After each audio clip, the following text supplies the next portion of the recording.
ஸ்ரீராம ஜெய ராம ஜெய ஜெய ராம. வணக்கம் மக்களே. மாலை 6 மணிக்கு மேல் நவகிரகம் சுற்றினால் என்ன நடக்கும் தெரியுமா உங்களுக்கு? அதாவது ஜோதிடத்தில் நவகிரகம் ரொம்ப முக்கியமான ரோல் பண்ணுது. ஸோ ஜாதகம் பார்ப்பது காலையில் 6 மணிக்கு மேலையிலிருந்து நம்ம பார்க்க ஆரம்பிக்கலாம். கேட்குறவங்க கேட்கலாம், பார்க்குறவங்க பார்ப்பாங்க. அந்த ஜோதிடம் பார்க்கறதுக்குன்னு ஒரு நல்ல நேரம்னு பார்த்தீங்கன்னா, அந்த உச்சி வெயில் 12 மணிக்கு முன்னாடி பார்த்துடணும் அப்படின்றது ஒரு ஐதீகம். அந்த காலத்தில் இருந்தது. இப்போ என்ன சொல்கிறாங்க அப்படின்னா, மாலையிலையும் பார்க்கலாம், இரவுலையும் பார்க்கலாம் அப்படின்னு சொல்கிறாங்க. பரிகாரம் தான் சொல்லக்கூடாது அப்படின்னு சொல்கிறாங்க. ஆக்சுவலாக பார்த்தீங்கன்னா, ஜோதிடத்தில் ராஜ கிரகம் என்று சொல்லக்கூடிய சூரிய பகவான் உச்சி வெயிலிருந்து கிழக்கிலிருந்து மேற்கு பக்கம் நகர்ற நேரத்தில் அவ்வளவும் பலன் பெருசாக எடுபடாது. ஒன்று. மற்றொன்று, அஸ்தமனம்க்கு அப்புறம் சாயங்காலம் 6 மணிக்கு அப்புறம் அந்த அளவுக்கு ஒரு பாசிட்டிவிட்டிவான ஒரு விஷயமா அப்படி இருக்குமா அப்படின்னும் சொல்ல முடியாது. அதே போல் சாயங்காலம் 4:30 6 என்பது பிரதோஷ நேரம். மறுபடியும் 6 7:30 என்பதும் பிரதோஷ நேரம். ஸோ இந்த நேரத்தில் இறைவனுடைய சிந்தனையில் தான் இருக்கணுமே தவிர, இந்த நேரத்தில் கிரகங்களுக்கு முக்கியத்துவம் கொடுக்கறது அவ்வளோ நல்லது கிடையாது. இறைவனுக்கு தான் அந்த நேரத்தில் ஒதுக்கப்படுற நேரம். பிரதோஷம் சிவபெருமானுக்கும் நரசிம்மருக்கும் உண்டான காலம் அது. நரசிம்மர் அவதரித்த நேரம். ஸோ அதனால் இந்த 2 தெய்வத்துக்கு தான் அந்த நேரத்தில் வழிபடுறது நல்லது. அதே போல் நவகிரகங்கள் சுற்றும் நேரம் அப்படின்றதும் அந்த காலையில் 6 மணிலிருந்து ஒரு 8 9 மணிக்குள்ளே ரொம்ப நல்ல அருமையான நேரம் அது.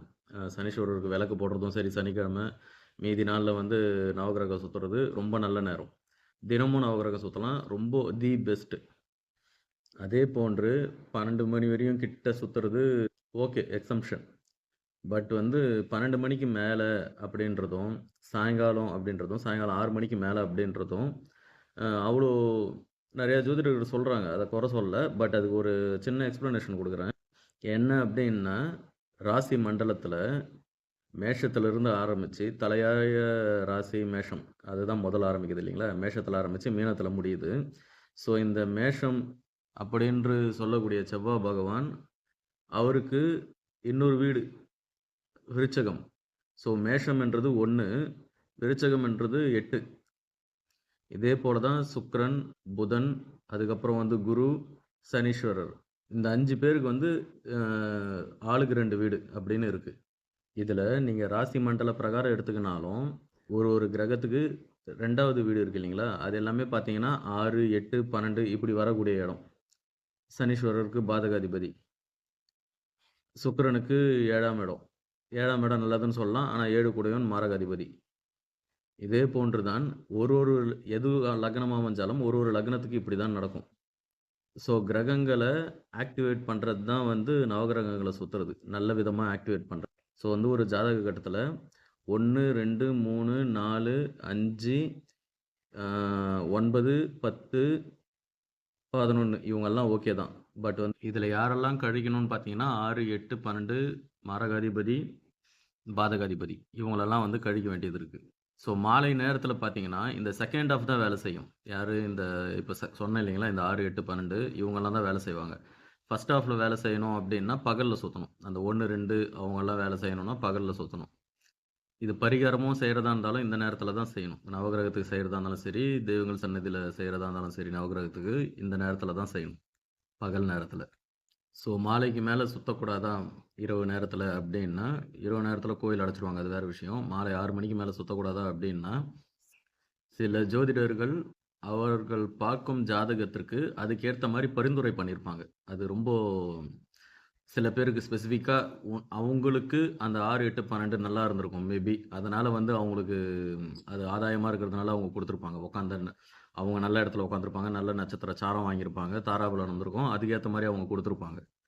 ஸோ அவங்க கொடுத்தது பிரகாரம் அந்த மக்கள் சுற்றுறதை பார்த்துட்டு மற்றவங்களும் சுற்றுறது அவ்வளோ ஒரு பெரிய பாசிட்டிவிட்டிவ் எனர்ஜி கிடைக்குதான்னு பார்த்தீங்கன்னா, நிறையா பேர்கிட்ட நான் கேட்டிருக்கேன். என்கிட்ட வந்தவங்களுக்கு இந்த மாதிரி சுற்றிருக்கீங்களா, ஏதாவது பிரச்சனையாக வரும்போது ஒரு டவுட்டில் கேட்டால், ஆமாம் இந்த நேரத்தில் சுற்றிருக்கேன், எப்படி இருக்குதுன்னு கேட்டால், இல்லை பலன் அவ்வளோ இல்லை அப்படின்றாங்க. ஸோ ஸோ அதே பகல்ல சுத்துனவங்களுடைய பலன் வந்து சொல்ல வேண்டிய அவசியமே இல்ல.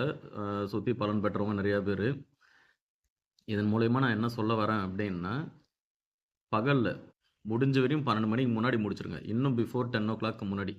ஸோ இந்த 6லேருந்து 8 மணி, 9 மணிக்குள்ள முடிச்சுட்டீங்கன்னா, நவகிரகம் சுத்துறது, லைஃப்ல நம்மளுக்கு என்ன வேணும்னு நம்ம நெனைக்கிறோமோ, நம்ம ஜாதகம் வந்து அத ஆக்டிவேட் பண்ணும்.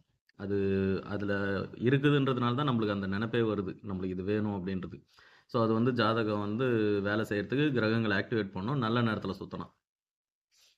ஸோ இதுக்கு என்ன சட்டதிட்டம்? வேற எப்படி இருக்கணும் அப்டின்னா, ஆ காலையிலேயே பண்ணிடுங்க.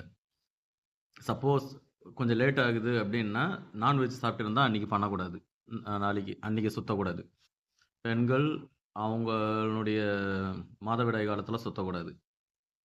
தீட்டு இல்லாத பார்த்துக்க வேண்டியது. வேற ஒண்ணும் பெரிய விஷயம் கிடையாது. கொஞ்சம் ரொம்ப பார்த்து கரெக்ட்டா இருந்துக்க வேண்டிய ஒரு விஷயம். நவகிரகம்ன்றது ரொம்ப நம்ம சுத்தமா இருந்து எவ்வளோக்கு எவ்வளோ பயபக்தியா இருந்து நவகிரகத்து மேல ரொம்ப நம்பிக்கை வச்சு சுத்துறோமோ, லைஃப்ல அவன் வேற லெவல்ல நெனச்சத சாதிப்பான். பணம் வேணுமா கோடீஸ்வரன். எந்த ஃபீல்டுல அவன் பெரிய ஆளான்னு நெனைக்கிறான், அவன் உச்சம். இதுல வந்து மாற்று கருத்தே கிடையாது. இது எல்லா ஜோதிடர்களுக்கும் தெரியும். இத நீங்க ஃபாலோ பண்ணுங்க. கண்டிப்பா வாழ்க்கையில வெற்றி அடைவீங்க. மேற்கொண்டு உங்க பெர்சனலா ஜாதகத்துக்கு ஏதாவது சந்தேகங்கள் இருக்கு, ஏதாவது தெரிஞ்சுக்கணும், பரிகாரம் பண்ணணும் அப்டின்னா, ரொம்ப பெரிய ஃபீஸ் கிடையாது. தாராளமா கால் பண்ணுங்க. உங்களுக்கு பெஸ்ட்டா பார்த்து என்ன உங்களுக்கு வாழ்க்கையில தேவையானதோ, அத நம்ம முடிஞ்ச வரையும் செஞ்சு குடுக்கலாம். நன்றி. ஸ்ரீராம ஜெய ராம, ஜெய ஜெய ராம.